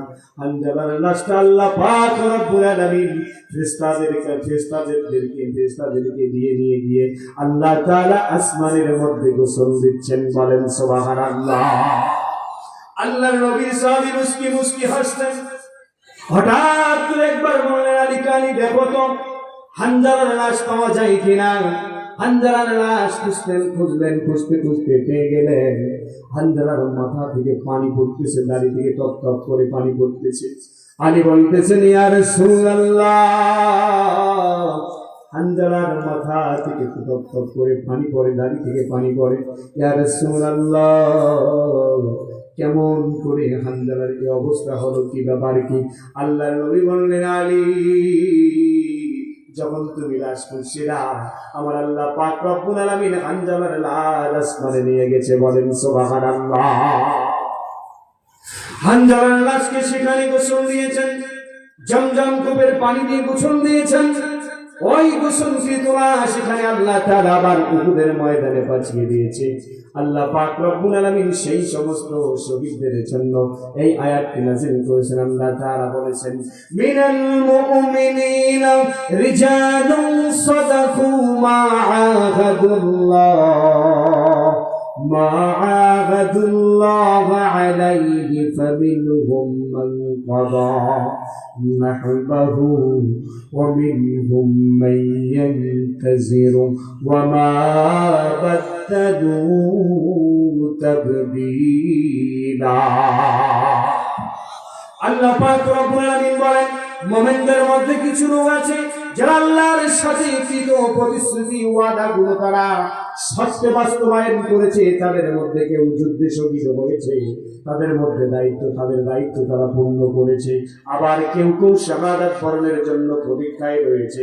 তারা প্রতিশ্রুতিতে কোনো প্রকার পরিবর্তন করে নাই। বলেন সুবহানাল্লাহ। প্রতিদিন প্রতিনিয়ত গোটা পৃথিবীর বুকে ইসলামকে নিধন করার জন্য, আল্লাহর জমিন থেকে আল্লাহর বিধানকে নিধন করার জন্য প্যালেস্টাইনের মুসলমানদেরকে, আফগানিস্তানের মুসলমানদেরকে, সোমালিয়ার মুসলমানদেরকে, চেচনিয়ার মুসলমান, বসনিয়ার মুসলমান, গোটা পৃথিবীর মুসলমান, শুধু তাই নয়, ভারতে প্রতিদিন মুসলমানদেরকে হত্যা করা হচ্ছে শুধুমাত্র ইসলামকে নিধন করার জন্য। গোটা বাংলাদেশে দীর্ঘ 17 বছর মুসলমানদের ইমানদারদের রক্ত দিয়ে হেরে গেছে। তারপরেও ইসলাম থেকে মুসলমানরা চুল পরিমাণ কখনো ছেড়ে যায়নি এবং কিয়ামত পর্যন্ত যাবে না। আল্লাহ তাআলা সেই সমস্ত মুমিনদের কথা বলেছেন, পৃথিবীর মানুষ শুনে নাও, যত বড় নির্যাতন করো না কেন, নিপীড়ন করো না কেন, জুলুম করো না কেন, শোষণ করো না কেন, যারা ঈমানদার, যারা আমার সঙ্গে ওয়াদা করেছে, আমার হাতে হাত রেখেছে, আমার রাসূলের হাতে হাত রেখেছে, আমার কুদরতি হাতের উপরে হাত রেখে যারা ওয়াদা করেছে, তারা কখনো ঈমান থেকে পিছপা হবে না। তাদেরকে শহীদের মিছিলে যদি পাঠানো হয়, একটার পর একটা শহীদ যদি হয়, তারা কখনো পিছপা হবে না। তার কারণ তারা চায় কি? জোরে বলেন, তারা কি চায়? তারা চায় জান্নাত। আল্লাহ তাআলা তাদের জীবনের বিনিময়ে জান্নাত বিক্রি করে দিয়েছেন। হযরত হানজালার স্ত্রীকে এবার আল্লাহর রাসূল বললেন, ও হানজালার স্ত্রী, চিন্তা করার কোনো কারণ নাই। আমার হানজালার লাশটা আল্লাহ তাআলা আরশের মধ্যে নিয়ে গিয়ে ফেরেশতাদের মাধ্যমে গোসল দিয়ে দিয়েছে। বলেন সুবহানাল্লাহ। মরতেই হবে যখন শহীদি মরণ, দিও আমাকে শাহাদাত জানি শুধুই জীবন, শাহাদাত জানি শুধুই জীবন, সে জীবন দিও আমাকে। মরতেই হবে যখন শহীদি মরণ, দিও আমাকে। মরণে সুখ আমি পাবো জানি শাহাদাতে, হিসেব নিকেশেতে প্রাণ আছে যার শাহাদাতে। মরণে সুখ আমি পাবো জানি শাহাদাতে, হিসেব নিকেশেতে প্রাণ আছে যার শাহাদাতে। তাই মিনতি তোমারি কাছে, হাজার শাহাদাত দিও আমাকে। মরতেই হবে যখন শহীদি মরণ, দিও আমাকে। লিল্লাহি তাকবীর। আমরা সকলেই শহীদ মৃত্যু চাই কি চাই না? যারা বলেন চাই কি চাই না? যদি শহীদ মৃত্যু চান তাহলে অবশ্যই আপনাদের সকলকে দ্বীনের উপরে প্রতিষ্ঠিত থাকতে হবে। থাকবেন তো? ইসলামের উপরে প্রতিষ্ঠিত থাকতে হবে। আল্লাহর জমিনে আল্লাহর বিধানকে বাস্তবায়ন করার জন্য আপনাদের শক্তি সামর্থ্য সমস্ত কিছু আল্লাহ তাআলার উদ্দেশ্যে আপনাদেরকে সমর্পণ করতে হবে। ঠিক না বেটি? ইন্নাল্লাহা ইয়া'মুরু আন তু'আদ্দুল আমানাতি ইলা আহলিহা। তোমরা তোমাদের আমানতকে সঠিক লোকের কাছে পৌঁছে দাও। বলেন আল্লাহু আকবার। সামনে আমাদের আমানত সঠিক লোকদের কাছে পৌঁছে দেওয়ার সময় আসতেছে কিনা? জোরে বলে আসতেছে কিনা? আল্লাহ পাক রব্বুল আলামিন বলেন, ওয়ালাউ আন্না আহলাল কুরা আমানু ওয়াত্তাকাউ লাফতাহনা আলাইহিম বারাকাতিন মিনাস সামাই ওয়াল আরদ। আল্লাহ পাক রব্বুল আলামিন জানিয়ে দিলেন, পৃথিবীর মানুষ শুনে নাও, ও জনপদের মানুষরা তোমরা শোনো, ও জনপদের নারী এবং পুরুষরা তোমরা শোনো, ও যুবক এবং যুবতীরা তোমরা শোনো, ও বৃদ্ধ এবং বৃদ্ধারা তোমরা শোনো, ও দুনিয়ার জমিনের কিশোর এবং কিশোরীরা তোমরা শোনো, ও দুনিয়ার জমিনের police, army, BDR, BGB, BJP এবং দুনিয়ার জমিনের ডিজিএফআই, বিএসপি, ডিবি, দুনিয়ার জমিনের গোয়েন্দা সমস্ত যত প্রশাসন আসো, রিক্সা চলা, ভ্যান চলা, ঠেলাওয়ালা, গাড়িওয়ালা, মাইক্রোওয়ালা, কারওয়ালা, এই দুনিয়ার জমিনে, এই দুনিয়ার জন্য যত প্রকার যত শ্রেণীর মানুষ আছো, ও কিষান মজুর যত প্রকার মানুষ আছো, আমি তোমাদেরকে বলে দিলাম, ওয়ালাউ আন্না ফিল কুরা আমানু ওয়াত্তাকাউ লাফতাহনা, যদি তোমরা এই পৃথিবীর জমিনে ঈমান আনো এবং তাকওয়ার নীতি অবলম্বন করো, আমানু ওয়াত্তাকাউ লাফতাহনা আলাইহিম বারাকাতিন লাফতাহনা, আমি আল্লাহ তাআলা খুলে দেব, লাফতাকিদ আল্লাহ তাআলা এখানে ব্যবহার করে বলেছেন, আমি আল্লাহ তাআলা খুলে দেব বারাকাতিন মিনাস সামাই ওয়াল আরদ, আসমান এবং জমিনের যতগুলো বরকতের দরজা আছে, আসমান এবং জমিনের যতগুলো বরকতের দরজা আছে, সমস্ত বরকতের দরজাগুলো আমি আল্লাহ তাআলা তোমাদের জন্য খুলে দেব। বলেন সুবহানাল্লাহ। কিসের জন্য? যদি ঈমান আনো এবং তাকওয়ার নীতি অবলম্বন করো। ঈমান আনো মানে হচ্ছে আল্লাহর উপরে বিশ্বাস স্থাপন করে আল্লাহর শরিয়া ভিত্তিক জীবন গঠন করা। বলেন আল্লাহু আকবার। তাকওয়ার নীতি অবলম্বন মানে হচ্ছে আল্লাহর জমিনে আল্লাহর দ্বীন মোতাবেক নিজের জীবনকে গঠন করে আল্লাহকে ভয় করে সমস্ত কিছু বাদ দিয়ে একমাত্র আল্লাহর জমিনে আল্লাহর দ্বীন প্রতিষ্ঠার আইন বাস্তবায়ন করা। বলেন আল্লাহু আকবার। তাহলেই আমি আল্লাহ তাআলা কি করব? লাফাতাহনা, আমি খুলে দেব বারাকাতিন মিনাস সামাই ওয়াল আরদ, আমি আসমান এবং জমিনের সমস্ত বরকতের দরজাগুলো খুলে দেব। বলেন সুবহানাল্লাহ। তার প্রমাণ হচ্ছে কোথায় বলেন তো? তার প্রমাণ কি? বর্তমান বিশ্বে বলেন, বর্তমান বিশ্বের প্রমাণ কি? আল্লাহ যে আসমান এবং জমিনের দরজা খুলে দেবেন, তার এক নম্বর প্রমাণ হচ্ছে একজন ভাই বলেছেন আফগানিস্তান। ঠিক না বেটি?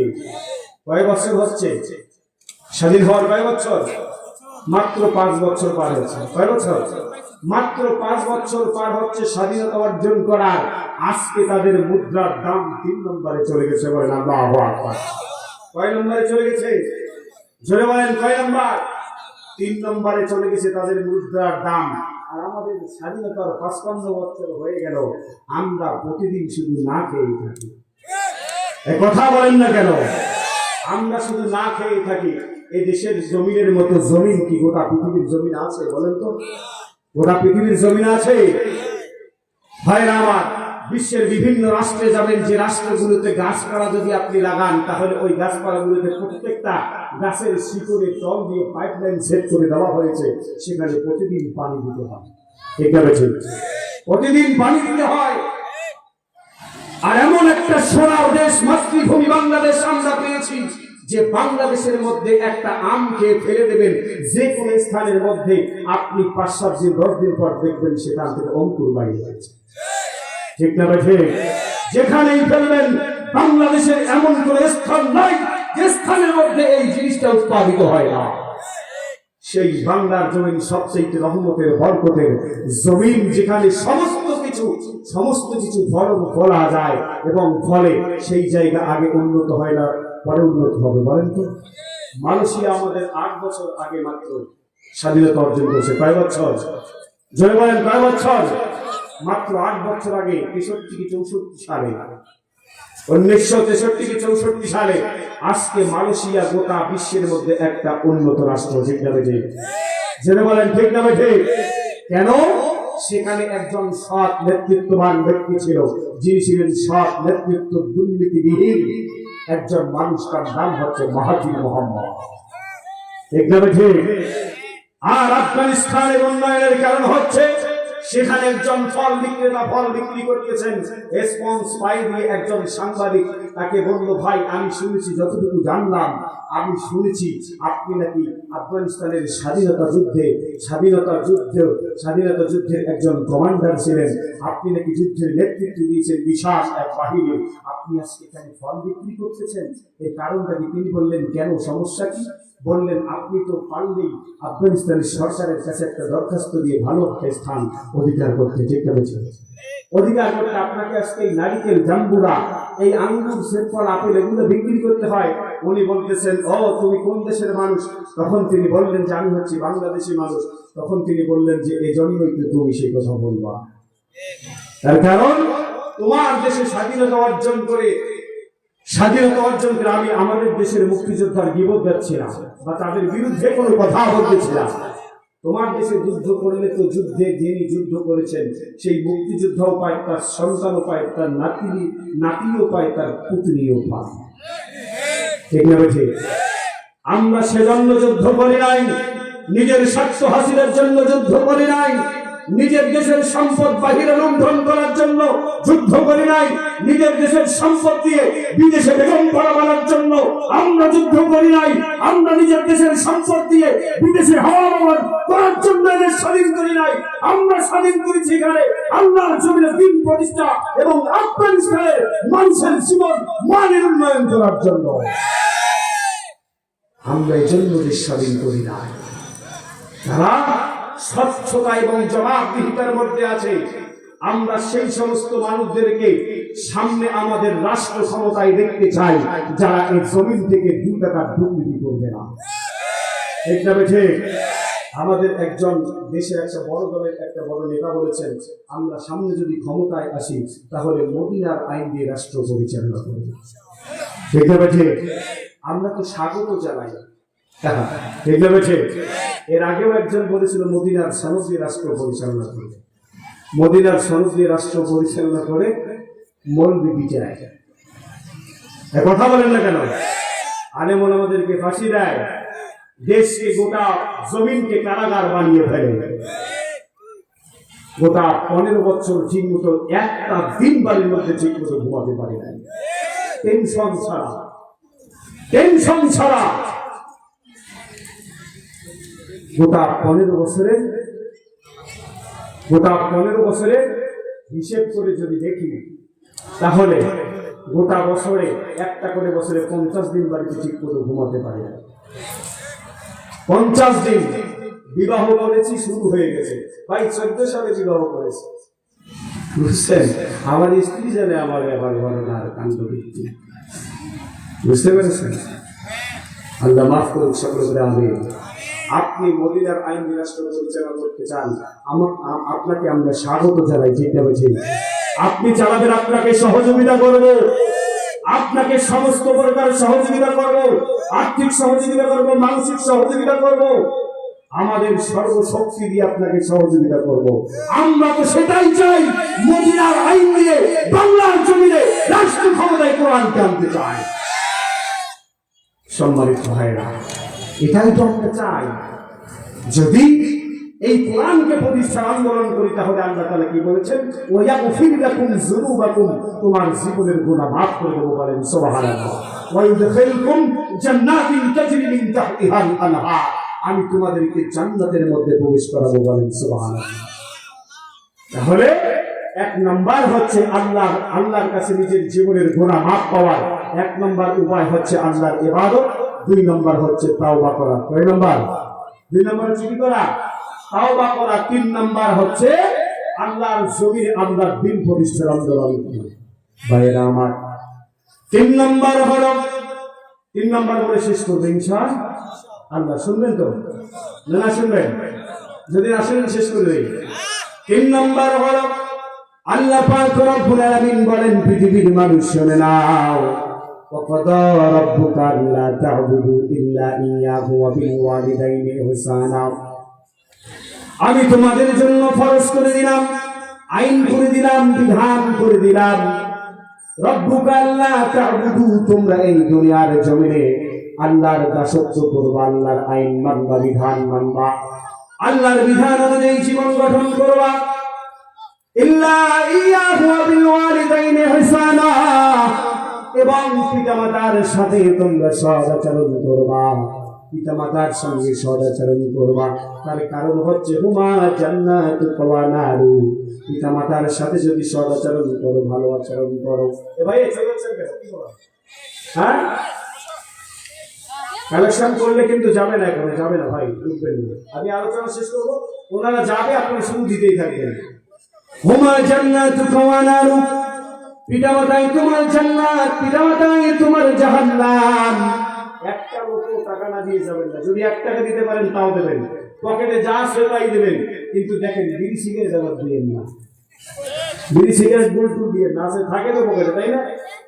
যতটুকু পারেন দেবেন ভাই, উঠবেন না।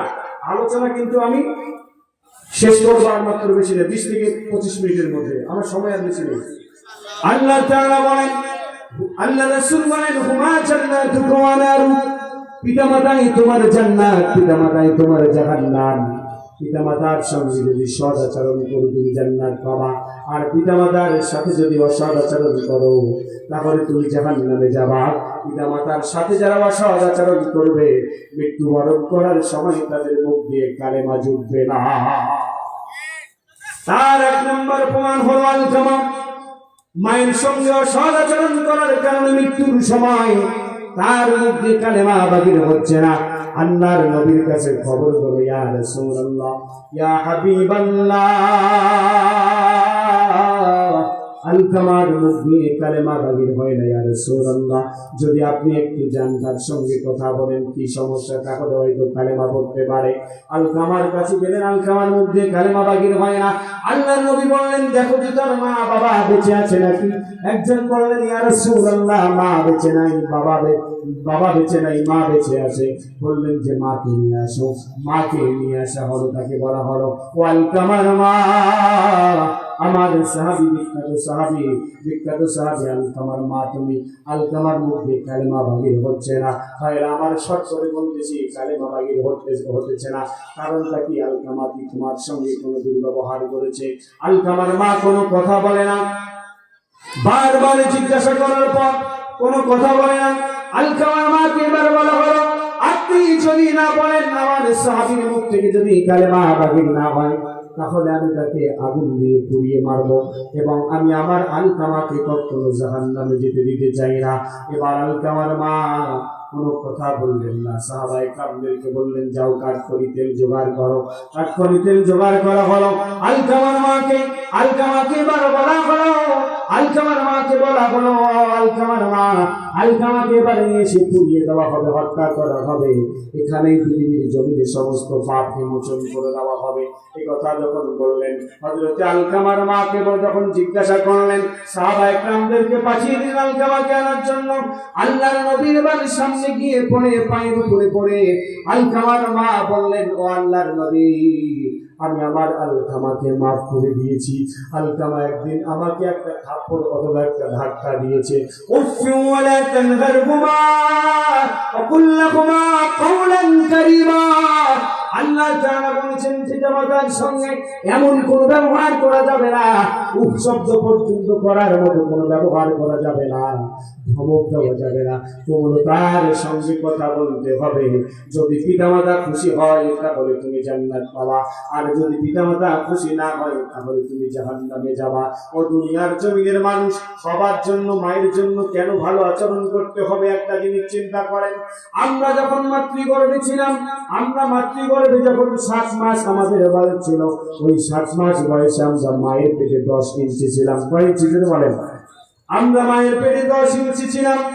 আল্লাহ পাক রব্বুল আলামিন সুন্দরভাবে আমাদেরকে উপস্থাপন করে পবিত্র কোরআনুল কারীম দিয়ে আমাদেরকে জানিয়ে দিচ্ছেন, দুনিয়ার জমিনের মানুষ, তুমি যখন তোমার মায়ের পেটে 7 মাস ছিলা, তুমি তোমার মায়ের পেটে 10 ইঞ্চি ছিলা। আপনি যদি চিকিৎসা বিজ্ঞানকে জিজ্ঞাসা করেন, ও ডাক্তার চিকিৎসা বিজ্ঞান, আমরা কেমন করে 10 ইঞ্চি ছিলাম? তার কারণ হচ্ছে, আমরা যখন দুনিয়ার জমিনে জন্ম নিয়েছি, দুনিয়ার জমিনে জন্ম নেওয়ার সময় আমরা কেউ 16 ইঞ্চি, কেউ 17, কেউ 18 ইঞ্চি হয়ে আমরা জন্ম নেই। আল্লাহ পাক রব্বুল আলামিনের বিজ্ঞান এবার বলে, চিকিৎসা বিজ্ঞান বলে, ও দুনিয়ার জমিনের মানুষ শুনে নাও, তুমি তোমার মায়ের পেটে 10 ইঞ্চি ছিলা, তার কারণ হচ্ছে তোমার মায়ের বাচ্চা ছবিটাই ছিল 10 ইঞ্চি। বলেন সুবহানাল্লাহ। তাহলে এত বড় কিভাবে হলো? বললেন যে যখন তুমি 10 ইঞ্চি হয়েছিলা, তোমার মায়ের পেটে যখন তুমি ছিলা, তোমার মায়ের পেটে তোমার পা গুলো এবার তোমার মায়ের কলিজার দিকে নিয়ে গিয়ে রাখা হয়েছে। যখন তুমি 11 ইঞ্চি হয়েছিলা, তখন তোমার মায়ের কলিজার মধ্যে তোমার পাটা লেগেছিল। এবার চিকিৎসা বিজ্ঞানকে যদি জিজ্ঞাসা করেন, চিকিৎসা বিজ্ঞান, মায়ের কলিজার মধ্যে কি আমাদের আঘাত লাগে নাই? চিকিৎসা বিজ্ঞান এবার বলে, ও দুনিয়ার জমিনের যুবক, তোমরা শুনে নাও, যখন তুমি 1 ইঞ্চি বড় হয়েছিলা, তোমার মায়ের কলিজাটা 1 ইঞ্চি ছোট হয়ে গিয়েছে। আবার যখন তুমি 1 ইঞ্চি বড় হয়েছো, তোমার মায়ের কলিজাটা আর একটু উপরে হয়েছে। আবার যখন তুমি 1 ইঞ্চি বড় হয়েছো, তোমার মায়ের কলিজাটা আর 1 ইঞ্চি ছোট হয়ে গিয়েছে। তুমি যখন 15 ইঞ্চি হয়েছিলা, তোমার মায়ের কলিজাটা এবার 1 ইঞ্চি ছোট হয়ে গিয়েছে। তুমি যখন 18 ইঞ্চি ছিলা, তোমার মায়ের কলিজাটা এবার সম্পূর্ণভাবে বুকের সাথে বসে গেছে।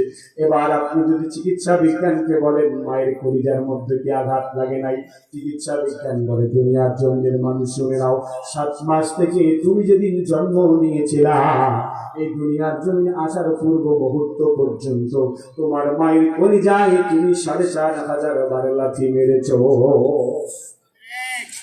4,500 বার লাথি মেরেছ।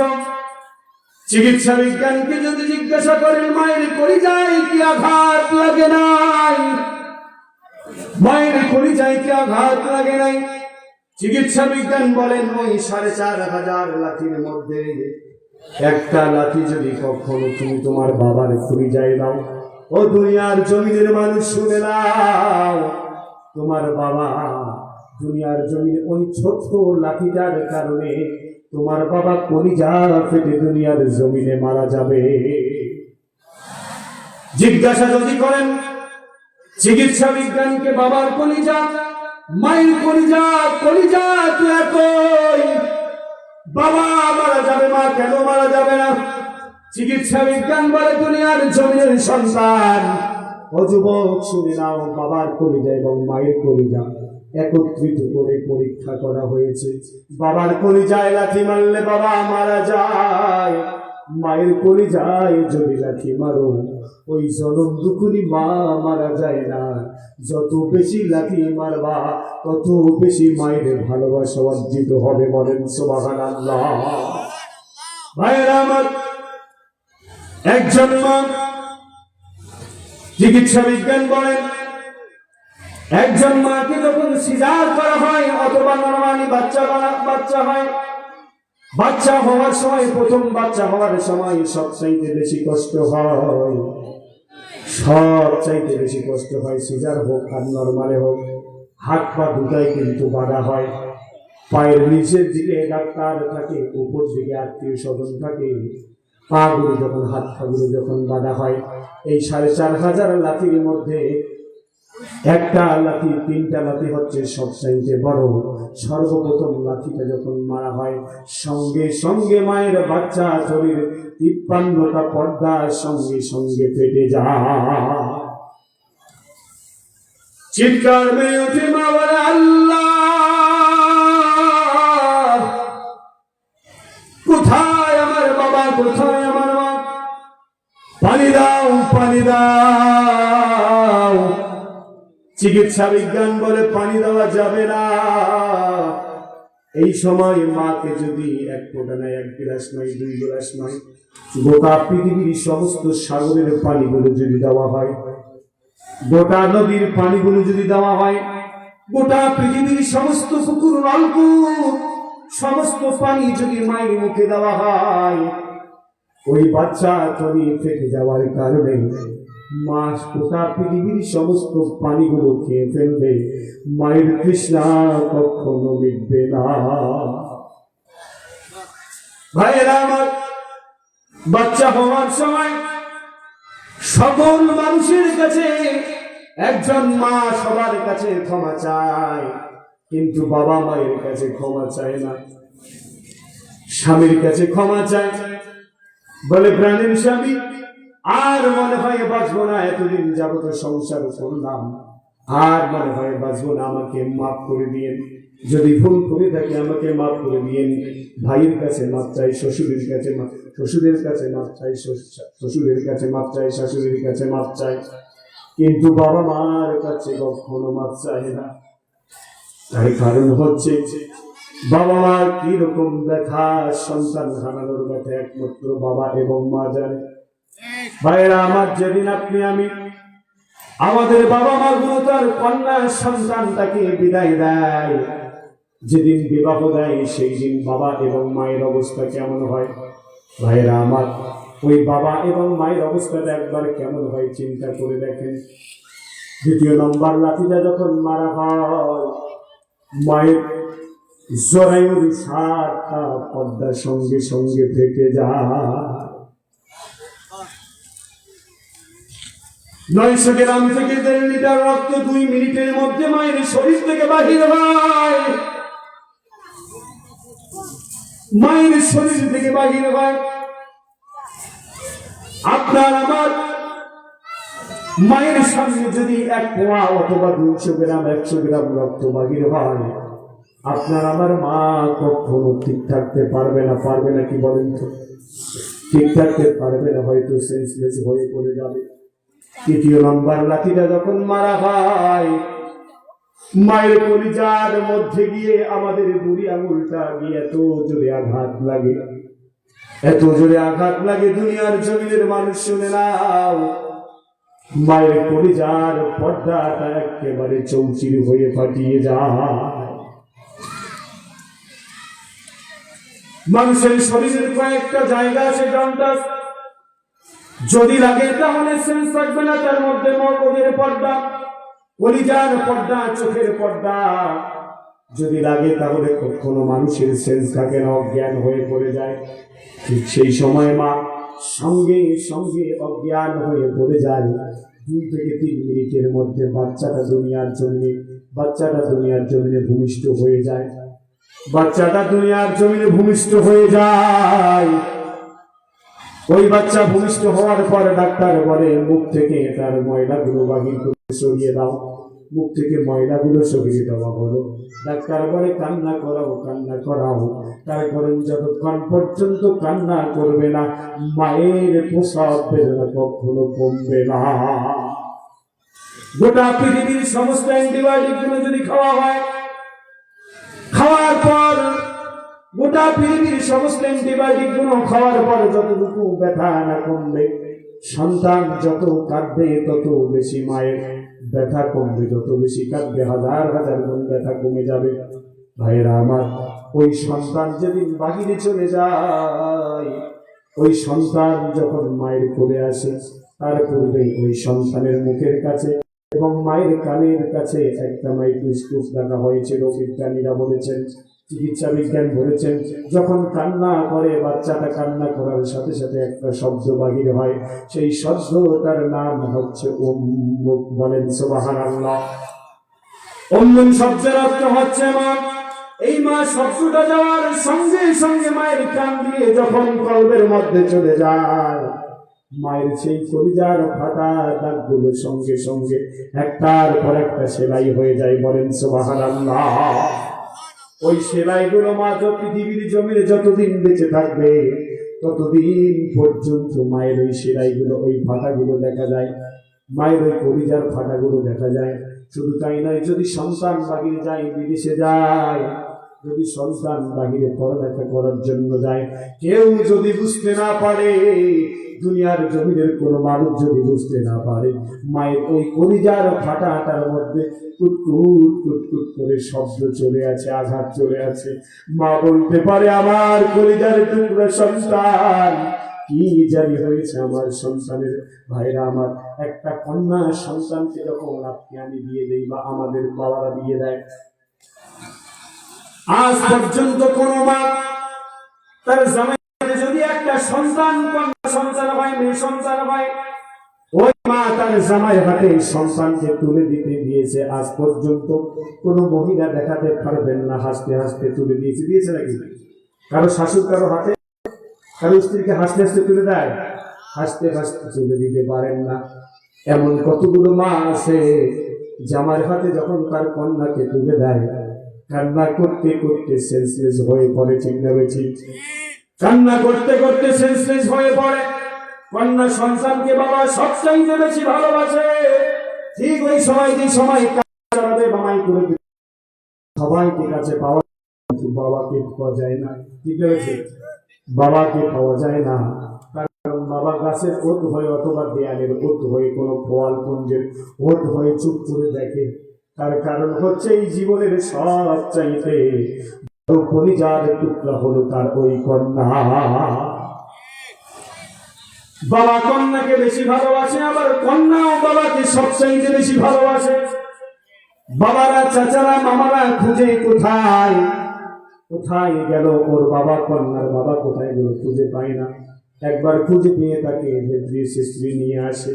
দেখবেন কন্যার দিকে কখনো বাবা তাকায় না, হয় ডানে ডানে ডানে চোখ করে, অথবা বামে মুখ করে কথা বলে, অথবা উপর দিকে মুখটা করে, কিন্তু কন্যার মুখের দিকে তাকিয়ে থাকতে পারে না।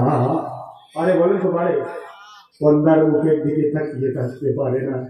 ওই যে 3-4 বছর বয়সে বাবা যখন বাহিরে গিয়েছিল, কন্যা যখন বাহিরে গিয়েছিল, বাবা যখন বাড়িতে এসেছে, কন্যা বাচ্চাটি বাবার কোলে ঝাঁপ দিয়ে চলে যাচ্ছে, ধরে ধরে কি ধরে না, ছাপিয়ে ধরে। ঠিক যে সময় তাকে বিদায় দেবে, ওই সময় জামার বাড়িতে যখন যাবে, ওই মুহূর্তে বাবাকে যখন করে দেওয়া হয়, বাবার সেই 3 বছর 4 বছরের আগের কথা স্মরণ হয়ে যায়। মনে হয় আমার কলিজার টুকরা আজকে কলিজা ছিঁড়ে অন্যের বাড়ি চলে যাচ্ছে। ঠিক আছে ভাইয়েরা আমার, শুধু তাই নয়, দেখেন ওই মা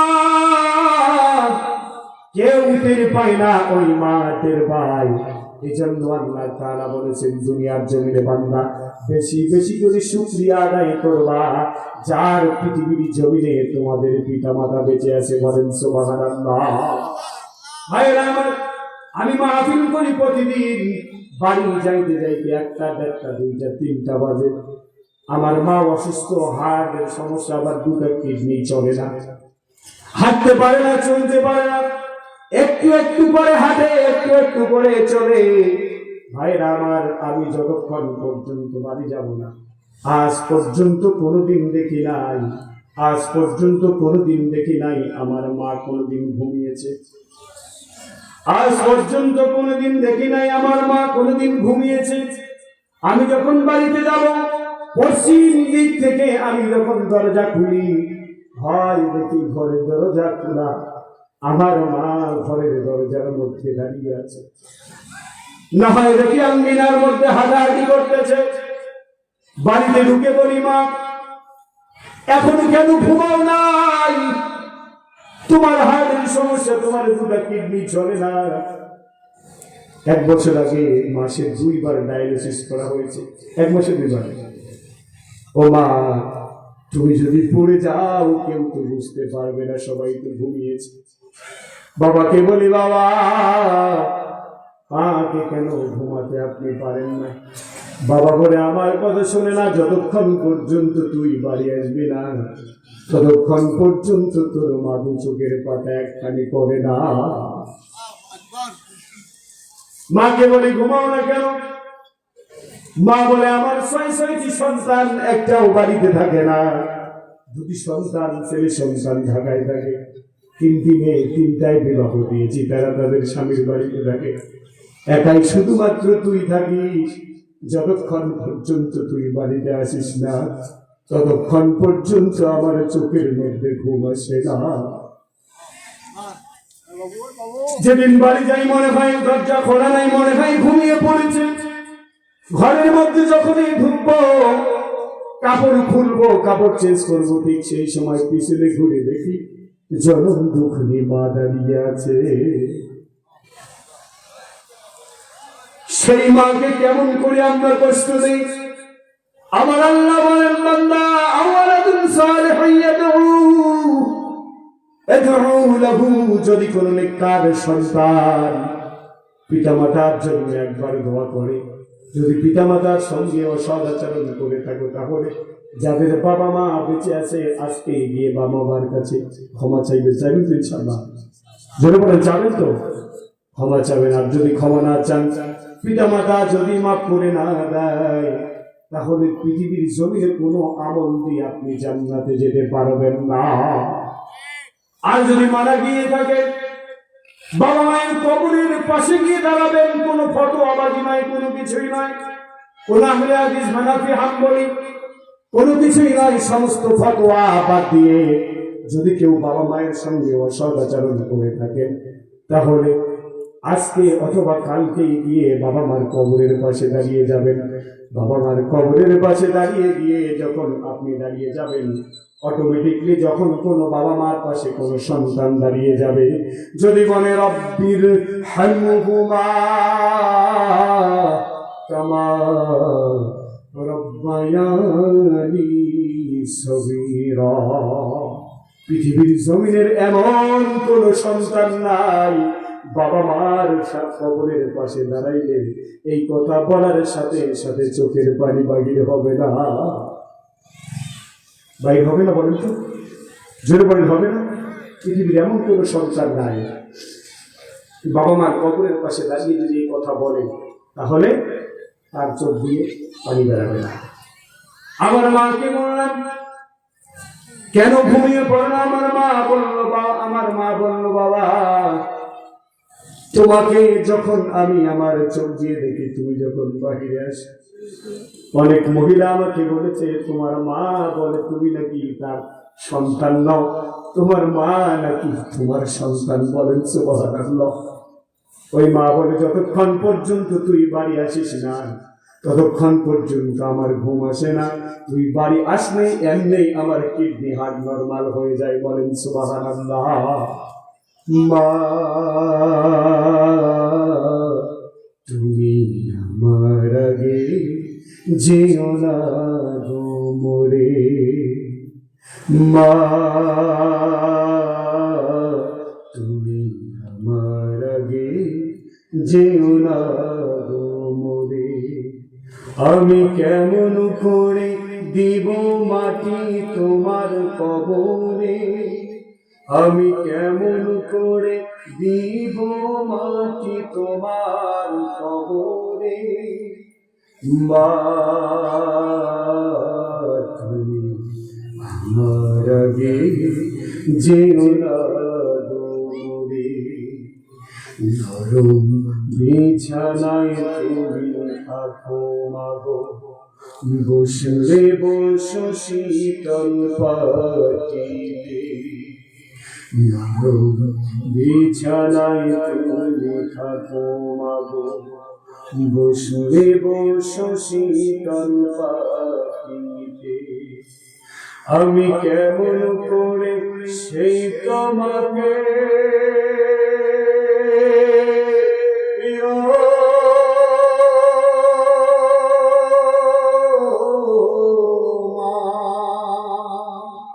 আমি কেমন করে সেই তোমাকে শোয়াবো সমাধিতে,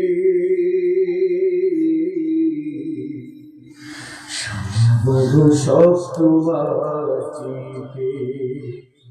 10 মাস 10 দিন ধরে যে আমাকে রেখেছো মা তোমার জঠরে, তুমি আমার আগে যেও না গো মোরে, মা তুমি আমার আগে যেও না গো মোরে, অনেক আদরের ছেলে তোমার একলা রেখে চলে যেও না, অনেক আদরের ছেলে তোমার একলা রেখে চলে যেও না, আমি কেমন করে দিন কাটাবো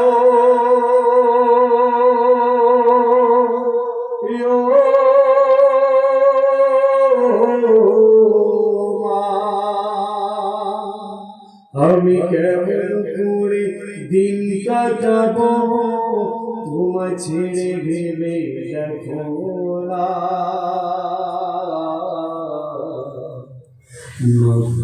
এবার তুমি ভেবে দেখো না এই পৃথিবীর আলো আমায় যে দেখানো তারে মাটি দিব কেমনি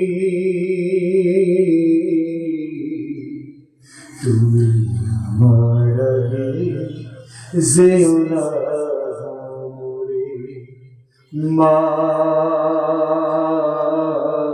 তুমি আমার আগে যেও না মরে আমি কেমন করে দিব মাটি তোমার কবরে আমি কেমন করে দিব মাটি তোমার কবরে মা